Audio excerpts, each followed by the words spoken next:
Sehingga akhirnya kita sampai ke soal siapa. Dan ini adalah pertanyaan untuk kita sebenarnya, baik itu sebagai travel blogger, sebagai orang yang menyediakan layanan untuk para blogger ini menulis. It all comes down to us. Bagaimana para travel blogger ataupun pejalan turis, orang yang berliburan itu bisa membentuk atau menyetir arah tourism di sebuah kawasan negara atau apapun, atau di kawasan yang sebesar apapun. Itu ketika saya atau Anda yang mungkin travel blogger atau senang menulis tentang jalan-jalan memilih untuk berada di posisi penulis laporan tentang travel yang telah dilakukan. Ada informasi, dan informasi yang diberikan ini menjadi contoh pilihan untuk para pembaca tentang mereka mau kemana, apa yang akan dilakukan, kapan, makanan apa yang patut dicoba di sana, gitu kan. Ada choices, dan ketika kita memilihnya, ketika orang-orang ya pembaca travel blogs tertarik untuk mengikuti saran-saran yang kita berikan di blog tersebut, mereka bisa menjadikan sebuah pengalaman travel yang itu pada gilirannya juga memberi mereka sudut pandang. Oh iya, ini bagus untuk masyarakat misalnya.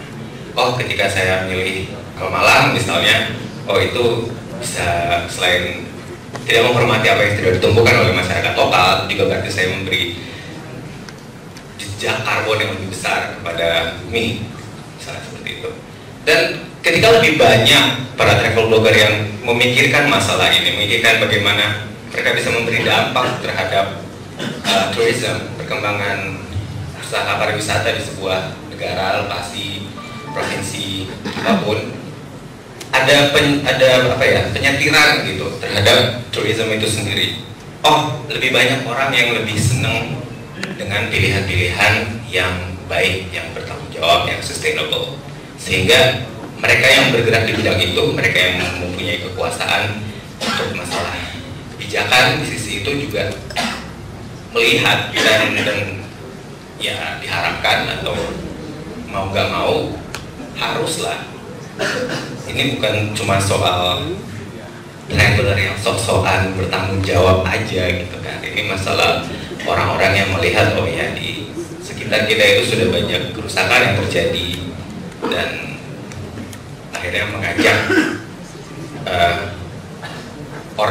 lebih banyak orang untuk ikut bersama-sama. Di Indonesia ada 4 sedang pilar usaha di negara ini.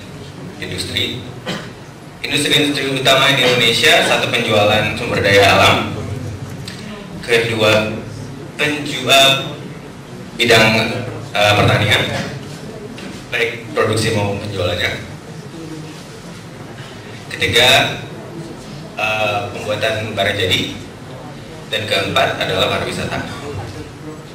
Ketika kita mau melihat bagaimana pariwisata berbanding dengan industri yang lain, saya teringat satu lirik. Ada satu band dari Bali namanya No Stress, dia bikin lagu yang satu liriknya itu, di sini negara gue indah, ya di sini sih indah, tapi di sana enggak, di sebelah sana enggak. So ke Kalimantan, nyampe ke hutannya kita bisa terbungung-bungung oleh wah bagus banget gitu, tapi di sisi lain kita juga tahu ada perkembangan hutan besar-besaran. Kita juga tahu ada bagaimana keanekaragaman hayati itu menjadi jauh menurun.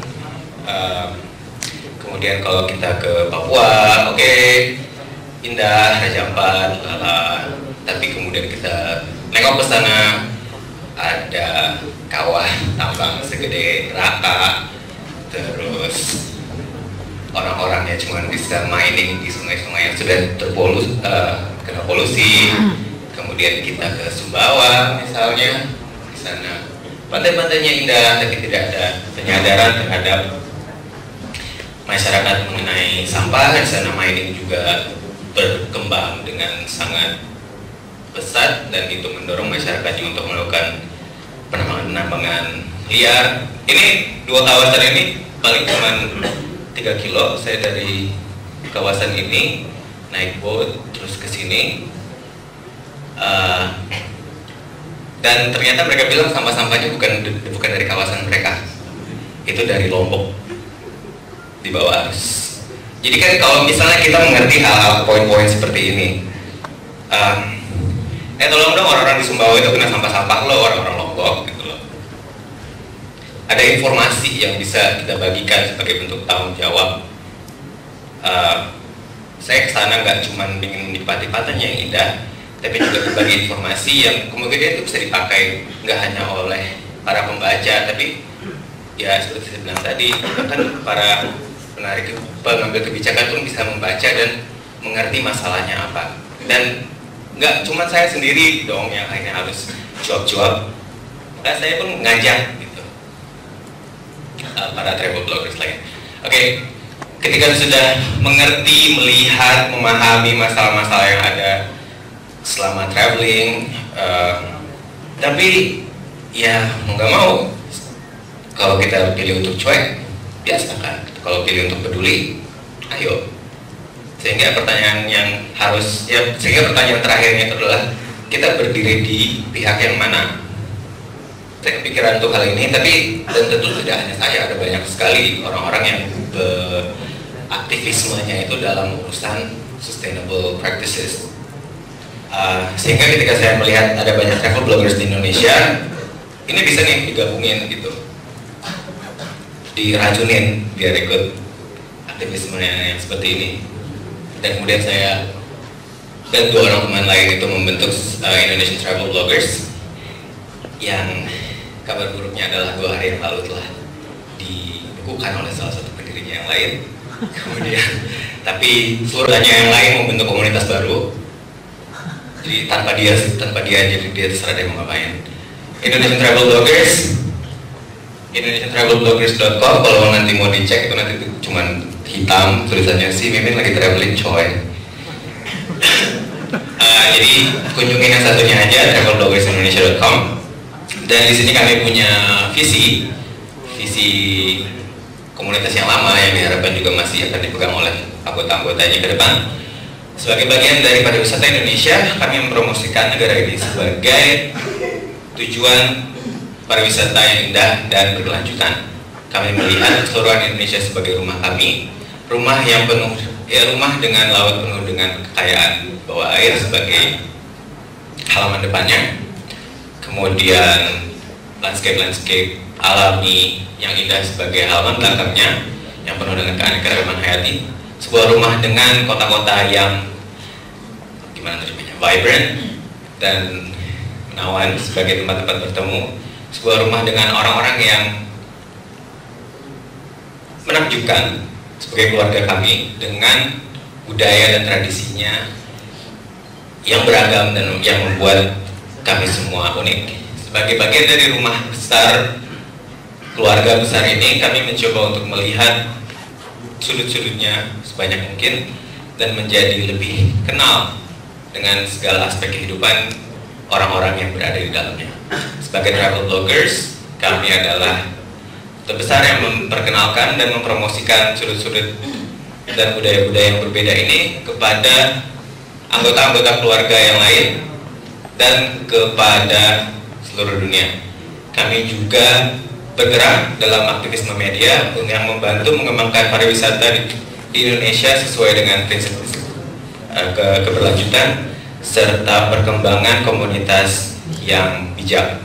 Kami berharap bahwa pantai-pantai kami tetap bersih, hutan-hutan kami tetap hijau, dan kami juga berharap bahwa orang-orang di dalamnya menjadi berdaya melalui pariwisata yang menumbuhkan, yang tumbuh seiring dengan usaha-usaha lokal seperti pertanian yang bertanggung jawab, perikanan, produksi souvenir, transportasi, usaha-usaha akomodasi, makanan-makanan lokal, dan yang lainnya.